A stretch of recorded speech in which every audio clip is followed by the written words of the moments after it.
why does the USDA want your personal sensitive food stamp information? Well, you may be thinking the USDA wants to know what you're purchasing with food stamps, right? Yeah, that's what I would think. Or how much money you're spending on different categories of food. Maybe not even the actual products. No, that's not what they want. No. So the USDA is making sweeping demands on states and their contractors for sensitive personal data of tens of millions of food stamp recipients. Okay. And it's interesting that they're going after contractors. Okay. Because each state doesn't process their own food stamp money. Okay. They send it to a payment processor that then like loads the cards of the recipients. Okay. Because it's cheaper to hire a third party company to do that than to do it all in house. Right.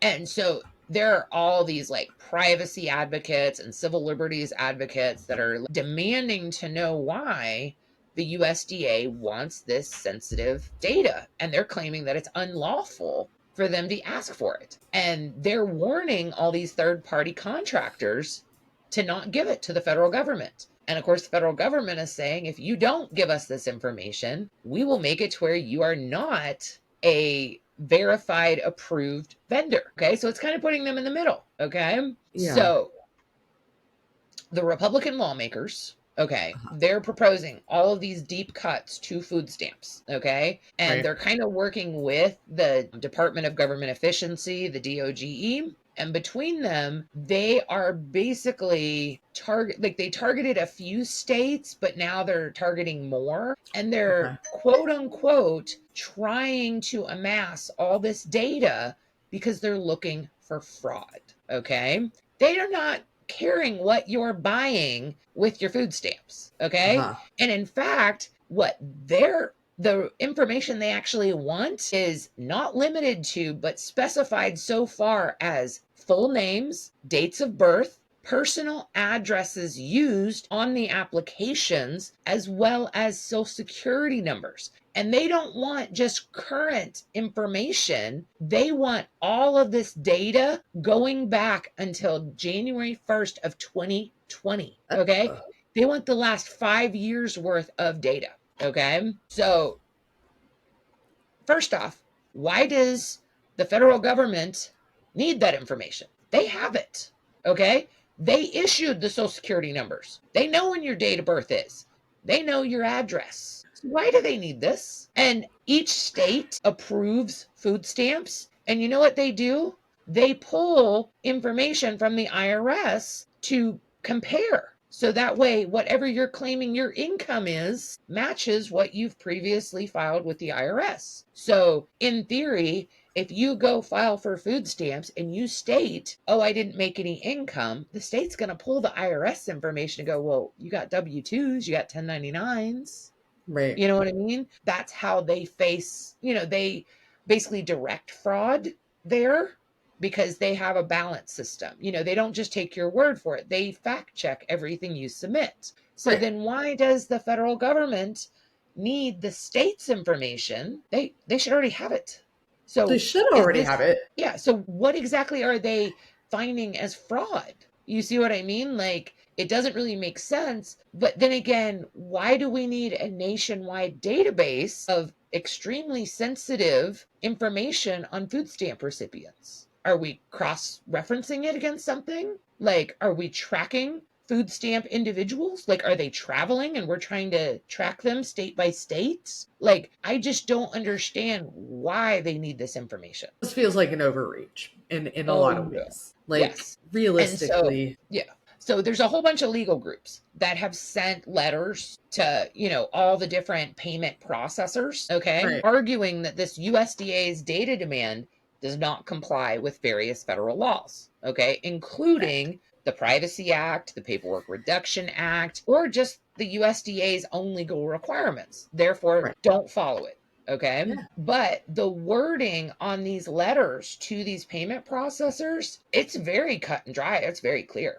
It says failure to grant processor authorizations or to take the steps necessary to provide this SNAP data to the USDA may trigger non-compliance procedures. Okay, so you're gonna like basically blackmail these payment processors, Right. saying that you will not be a processor if you don't give it to us. I guarantee you, all of these payment processors are gonna send that data in one click. I mean, potentially, but then what if that's the intended goal? What if the intended goal is to reroute these payment processors to their payment process avenues? And then that way they have control over it in a number But of the ways. federal government is all about giving control back to the states, But now they're taking it back in but now they're very taking it particular back. ways.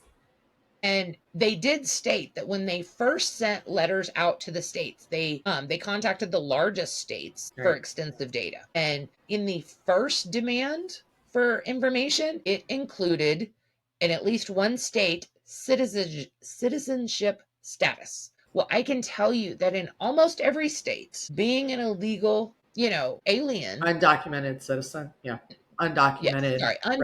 undocumented means you do not qualify.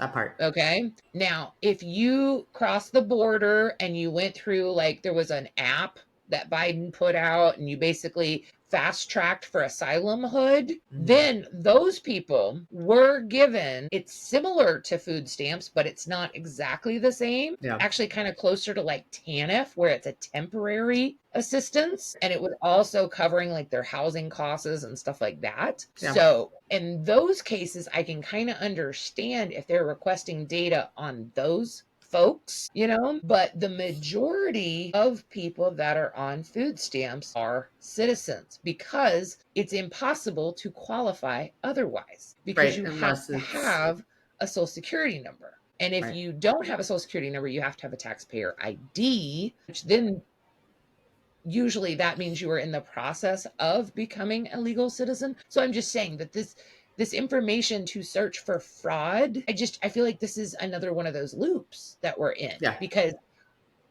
we're saying we want this, but we're looking for this, and I think they're trying to use it for something completely different. And this mass amounts of data they're trying to collect on individuals is just scary. It's similar to they're trying to make a database of all people that have been diagnosed with autism. Why Yeah. would the government need to know every person that has an autism diagnosis? And they're not asking you to voluntarily be registered as an autistic. No, they want to look at Medicaid, at different insurances information. That's where they're going to pull the information from. I hate Isn't it that here. against HIPAA regulations? Yes. Yeah. You So you don't see get what I this. mean? It's like, so they're just going to go around all these loopholes to try to get sensitive data on Americans. And then what are they going to do? They're going to cross reference people with food stamps versus those that are autistic to find out if we're, feeding autistic people too much. I mean, like, you know what I mean? It's like, what are we Yeah. doing with this information? I And why guarantee does there's Health and Human nothing. Services need this information? Why? Need is a strong word. Want is more Yes, correct. why do they There's want no this? there's no genuine need. And if anything, having all that data in one place opens the door for Identity nefarious theft? means, identity theft. Because not to say that the government isn't trustworthy, but how many data breaches have we had? Far too many. Why do I want my information in yet another data center that could Yeah. be exposed? Because you know what it takes to steal somebody's identity?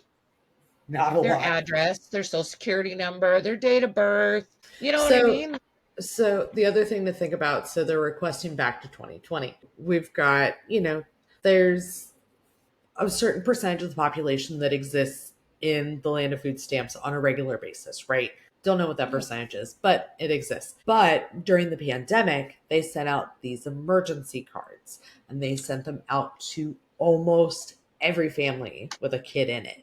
So we're talking a much larger subset of data that they're seeking than Right. just your typical users. So we're looking like where you could be That's true. I did looking. not think about all of the extra benefits during the pandemic, Well, you and they know? sent cards. They sent cards to people who don't Yeah. typically receive food stamps. Yeah. Like Well, we and then got there's also people that in the state of Georgia, it's called PEBT, which is a special summer program. So if your child gets like reduced lunch or free lunch at Right. school, they Yeah. would then have this PEBT card that was like $120 to help feed your kids during the summertime. So you're not necessarily a regular food stamp user. You may have been at one time, but you were getting this extra benefit just for summertime. So, Yeah. and I'm sure that that's all going to be lumped together. And so, still, it brings up the question, what do they want with this information? What I don't know. fraud I are feel they like going to do? I think they've just been data mining this entire time. Like when you look at the different agencies that they've decided to like cut But down. when I first saw this, I was immediately thinking about that they were going to pull purchasing data.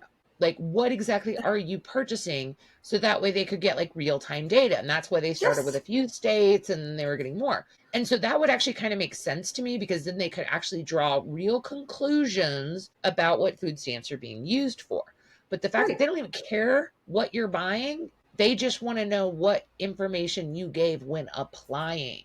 So then that also brings up, what about all the people that apply to food stamps but are denied? Are they included in this as well? Because that just upped the number even more. I don't know. So I think it's an overreach and it's kind of frightening, honestly. yeah.